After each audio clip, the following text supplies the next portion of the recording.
2025 के महाकुंभ की तैयारियां कंप्लीट हो गई हैं। 13 जनवरी से महाकुंभ प्रारंभ हो जाएगा। पहला स्नान 14 तारीख को हम जानेंगे। 14 तारीख को जिस प्रकार से आपका पहला स्नान होगा, तो उसको देखते हुए क्या आपको लग रहा है? सब सही व्यवस्था है? सब बहुत अच्छी और बहुत बढ़िया व्यवस्था हो गई है। परिंदा पर नहीं मार पा रहा है। योगी सरकार की बहुत बढ़िया व्यवस्था की गई मेले के अंदर, जो चप्पे चप्पे पर पुलिस और चप्पे चप्पे पर महात्मा सजा गए, और अखाड़े के द्वारा भव्य शाही स्नान किया जाएगा प्रयागराज तक, और किसी भी प्रकार की कोई बाधा उत्पन्न होने की आशंका नहीं है। 2025 का जो ये महाकुंभ है, इसकी क्या विशेषता रहेगी और क्या संदेश देगा? ये कुंभ एक महाकुंभ है, और जो बताते 140 साल के बाद ये महाकुंभ पड़ रहा है, और इसका योग नक्षत्र जो है बहुत अच्छा और बहुत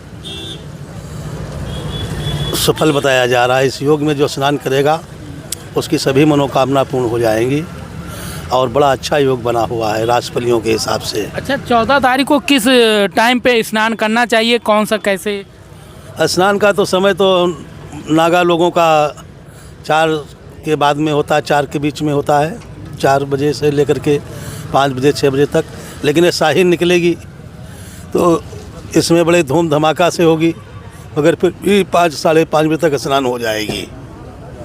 क्या बहुत ज़्यादा 6 बज जाएगा, इससे ज़्यादा समय नहीं लगेगा। जैसे आपके स्नान के बाद जनता स्नान करेगी उस टाइम पे, क्योंकि आपका स्नान तो शाही स्नान के तहत आता है, तो जैसे कहा जाता है 2025 महाकुंभ में सभी साधु संत बहुत दूर दूर से आ रहे हैं और देश विदेश से सभी लोग आ रहे हैं, तो आप इस महाकुंभ में क्या जनता को संदेश देंगे कि समाज को देखते हुए आप क्या? हम तो यही जनता को देंगे कि आप लोग सनातन धर्म से जुड़े रहें।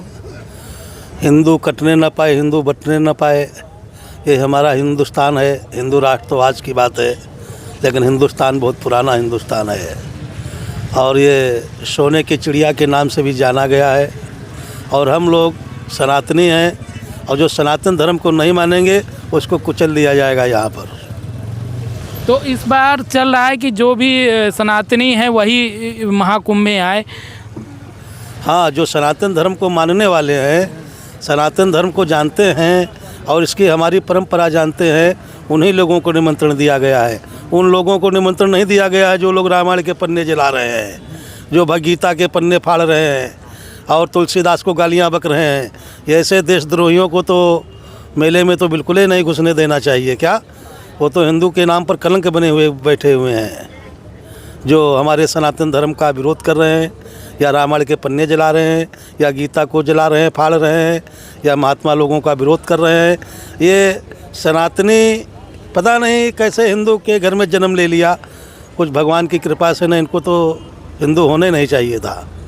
तो आपका क्या मानना है, जो ये मोदी योगी की सरकार है, उत्तर प्रदेश में भाजपा की है, केंद्र में भाजपा की सरकार है, तो ये सही सनातन धर्म के लिए कार्य कर रहे हैं? ये तो आप देख ही रहे हैं हमारे योगी जी ने क्या क्या किया है। अभी अयोध्या का भी मुद्दा हल हो गया, ताजमहल का मुद्दा चल रहा है, मथुरा का मुद्दा चल रहा है। अभी अभी का ताज़ा खबर है कि आपने संभल के बारे में सुना होगा। संभल में देखो आतंकवादियों ने कितना, यानी हिंदुओं को मार करके सब अपने घर बना लिए, मस्जिद बना ली, दुनियादारी कर ली। इसलिए बाबर को यहाँ पर भगा ही देना उचित होगा। क्यों? इन्होंने हमारे सनातन धर्म को बड़ा नुकसान पहुँचाया है, और सनातन धर्म को ख़त्म कर देने में इन्होंने कोई अपनी कसर नहीं रखी। देखो कैसे कुएं निकल रहे हैं, कैसे बाड़ियाँ निकल रही हैं, कैसे मंदिर निकल रहे हैं, हनुमान जी के मंदिर निकल रहे हैं। ये सब बाबर के लोगों ने ऐसा सब कर दिया, और हमारे हिंदू धर्म को नष्ट करने की कोशिश किया, हम लोगों को आपस में लड़ा करके। क्या तो हम ये चाहेंगे हिंदू बटने न पाए, हिंदू कटने न पाए। और हिंदू तो सभी हैं, और 4 वर्ण के हिंदू होते हैं, और हिंदू तो हिंदू ही होता है, और सेवादार सेवा होता करेगा। स्वामी जी, आपने कब से इस रूप को लिया है? क्योंकि नागा स्वामी हैं आप, पूरा आप दृष्टि बंद करते हैं तो आपको सब कुछ दिख जाता है। आने वाला भविष्य कैसा होगा भाजपा सरकार की और ये संत समाज जो हमारा सनातनी धर्म है इसका? हम 12 साल तो महापुरुष रहे हैं नागा सन्यासियों के। 2096 में बैराग चढ़ा था, यूँ ही घुमा टहला करते थे।